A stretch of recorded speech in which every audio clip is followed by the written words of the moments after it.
Hello class 9th. This is the third part of the chapter which is going on. The name of the chapter is Force and Laws of Motion. So today we are going to discuss the next topic and this is the inertia. What is inertia? तो inertia क्या है? inertia के बाद हम लोग laws of motion के बारे में पढ़ेंगे। दो पहले गैलीलियो ने बताया था उसके बारे में और फिर न्यूटन्स ने अपने 3 लॉ दिए थे। तो सबसे पहले हम inertia के बारे में पढ़ते हैं कि inertia आखिर है क्या चीज़। तो इनर्शिया बॉडी की प्रॉपर्टी है, property of an object because of which it resist to get disturb it state is called inertia. यानी कि अगर हम बॉडी पर मोशन यानी फोर्स लगाएं तो बॉडी अपने उस चेंज अपने ऊपर होने वाले उस चेंज का अपोज करती है।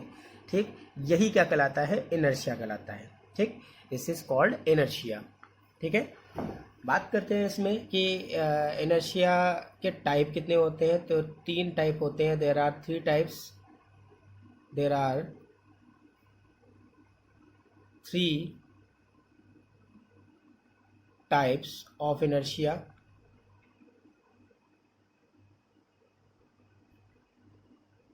ठीक है, इसको समझने से पहले एक बार फिर से इनर्शिया समझ लेते हैं कि इनर्शिया क्या है। बॉडी की एबिलिटी कि वो अपने ऊपर होने वाले चेंज का अपोज करे।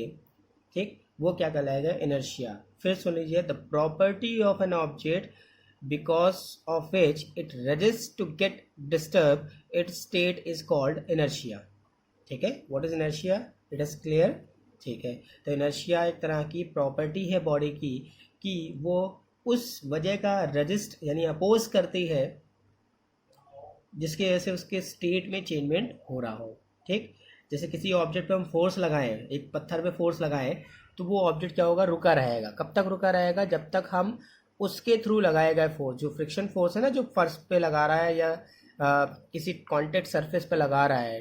ठीक, जो आपके फोर्स लगाने वाले फोर्स की अपोजिट डायरेक्शन में, जैसे मान लो ये हमारा एक स्टोन है, ये कॉन्टेक्ट है यहाँ पे। ठीक, एक पर्सन है जो इस पर कस के धक्का लगाए पड़ा है। ठीक है, तो इस पर यहाँ पर एक जो फ्रिक्शन फोर्स काम करेगा स्टोन और जो हमारी जो सरफेस होगी उसके बीच में। अब ये फोर्स लगा रहा है इस डायरेक्शन में, तो ये फोर्स लगा रहा है इस डायरेक्शन में। यानी कि फोर्स ड्यू टू मैन जब ग्रेटर होगा the friction force of stone. ठीक, यानी Fm is greater than Fc। ठीक, तो इस कंडीशन में क्या होगा? ये ऑब्जेक्ट क्या करेगा? मूव करेगा। लेकिन पहले क्या कर रहा है? ये अपोज कर रहा है अपने स्टेट। कौन सी स्टेट? स्टेट ऑफ रेस्ट को चेंज होने से अपोज करेगा। ठीक, तो उस कंडीशन में ये जो प्रॉपर्टी है जिसकी वजह से वो अपनी स्टेट ऑफ रेस्ट को चेंज होने से अपोज कर रहा है, ये क्या कहलाएगा? इनर्शिया कहलाएगा। ठीक है, अब टाइप ऑफ इनर्शिया की बात कर लेते हैं। तो टाइप ऑफ इनर्शिया में पहला पॉइंट आपका जो आता है जिसे हम बोलते हैं इनर्शिया of direction।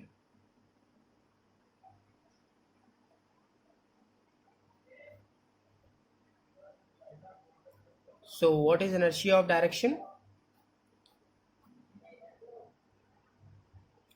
तो inertia of direction क्या है? बॉडी पर हम फोर्स लगाएं और बॉडी की प्रॉपर्टी कि वो अपने चेंज इन डायरेक्शन को के चेंजमेंट में अपोज करें। ठीक है,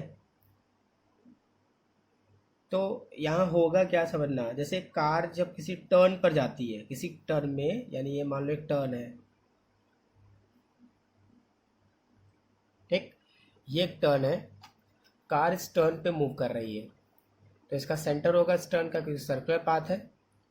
तो कार यहाँ मूव कर रही है, मान लो ये कार है, इट इज़ अ कार। ठीक, ये मूव कर रही है। ठीक, तो जैसे हम लोग फील करें तो हम जैसे कार टर्न पर आती है, टर्न होती है, तो इसके अंदर बैठे हुए पर्सन भी क्या होते हैं? बाहर की ओर मूव करते हैं। बाहर की ओर मूव करते हैं क्योंकि इस पर काम करता है सेंट्रीपिटल या सेंट्रीफ्यूगल फोर्स।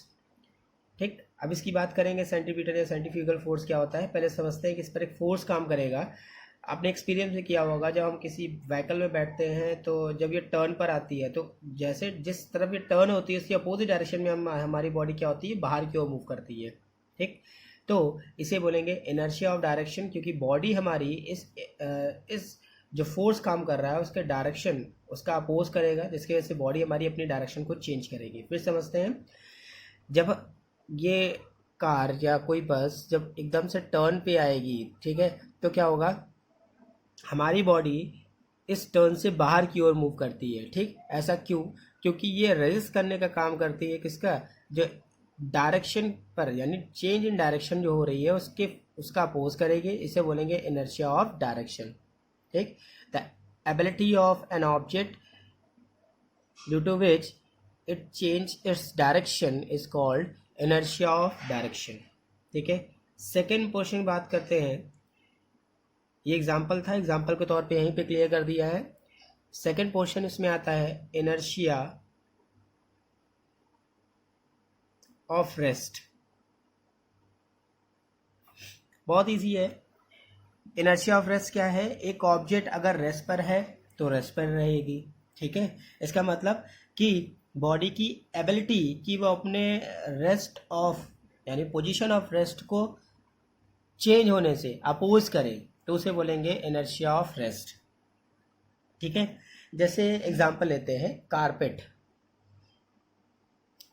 कारपेट, कंबल, ये हमने सब देखे हैं अपने घरों में। ठीक है, एक पर्सन है, वो क्या कर रहा है, एक डंडे से बीट कर रहा है इसको, एक डंडे से इसको बीट कर रहा है। तो जब बीट करेगा तो डस्ट पार्टिकल क्या होंगे, यहाँ यहाँ यहाँ सब निकलना स्टार्ट करेंगे, लेकिन जब बीट नहीं करेंगे तो डस्ट पार्टिकल इससे नहीं निकलेंगे। ठीक, यानी ये रेस्ट पे है, इसमें डस्ट पार्टिकल कैसे हैं, dust particles are at rest. जब ये रेस्ट पर थे, हमने एक्सटर्नल फोर्स लगाया, ठीक, तब ये पार्टिकल क्या हुए, मोशन में आए। इसका मतलब कि बॉडी की इनएबिलिटी की वह अपने आप पोजीशन ऑफ रेस्ट को चेंज नहीं कर सकती, अपने आप पोजीशन ऑफ रेस्ट को चेंज नहीं कर सकती, वो क्या कहलाएगी, इनर्शिया ऑफ रेस्ट कहलाएगी। जब तक ये पर्सन एक्सटर्नल फोर्स बाहर नहीं लगाएगा तब तक ये ऑब्जेक्ट मूव नहीं करेगा। ठीक है, थर्ड पॉइंट को समझते हैं। थर्ड पॉइंट कहलाएगा इनर्शिया ऑफ मोशन। बस इससे पहले एक एग्जांपल इसका और समझ लेते हैं ताकि क्लियर हो जाए। आपने फील किया होगा, बस में जब हम खड़े होते हैं और सडनली जो होती बस हमारी होती है वो आगे की ओर मूव करती है। ठीक, आगे की ओर जब मूव करती है तो हमारी बॉडी पीछे की ओर लेन हो जाती है, यानी पीछे की ओर मूव करती है। ऐसा क्यों? ऐसा इसलिए क्योंकि बॉडी का जो लोअर पार्ट है वो बस के साथ कांटेक्ट में है, लेकिन जो अपर पार्ट है, ठीक है, वो अभी भी रेस्ट पे है।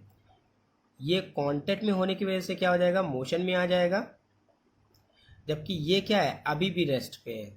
ठीक, तो इस अपर पार्ट को रेस्ट से मोशन में आने के लिए बस जब सडनली चलती है तो हमारी बॉडी पीछे की ओर लेन होती है, यानी पीछे की ओर टर्न होती है। ठीक, जिसकी वजह से बॉडी हमारे अपर पार्ट जो होता है वो भी क्या होता है, मोशन में आ जाता है और पूरी बॉडी बस के साथ मूव करना शुरू कर देती है।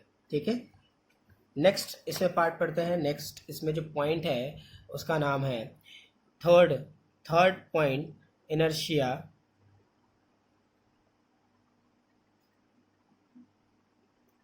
of motion. The inability of an object that it cannot change its position of motion with itself unless and until an external force applied on it. मतलब बॉडी की इनेबिलिटी कि वो अपने आप अपनी पोजीशन ऑफ मोशन को change नहीं कर सकती, यानी एक बॉडी जा रही है, मोशन कर रही है, लगातार मोशन कर रही है, ठीक है, लेकिन वो बॉडी अपने आप अपनी पोजीशन को, अपने मोशन की रेट को चेंज नहीं कर सकती। जब हम फोर्स लगाएंगे ऑन एक्सेलरेटर या फिर जो एक्सेलरेटर पैडल होता है उस पर फोर्स लगाएंगे, तब ऑब्जेक्ट क्या होगा, तेजी से मूव करेगा। ठीक, तो इसे बोलेंगे इनर्शिया ऑफ मोशन। तो ये थे टाइप ऑफ इनर्शिया। ठीक, इसका एग्जांपल और समझ लेते हैं, थोड़ा और क्लियर हो जाए ताकि इनर्शिया ऑफ मोशन। तो इनर्शिया ऑफ मोशन का अगर हम एक एग्जांपल और लें तो हम एक बस है,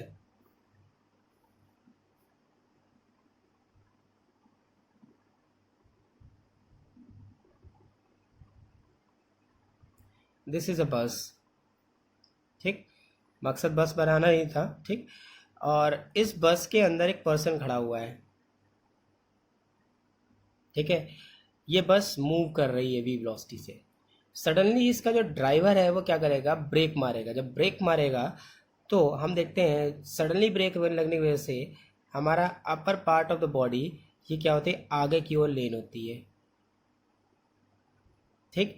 जबकि जो लोअर पार्ट होता है वो कांस्टेंट रहता है, वो सडनली जो रेस्ट पे आ जाता है तुरंत, ठीक। तो ऐसा क्यों होता है?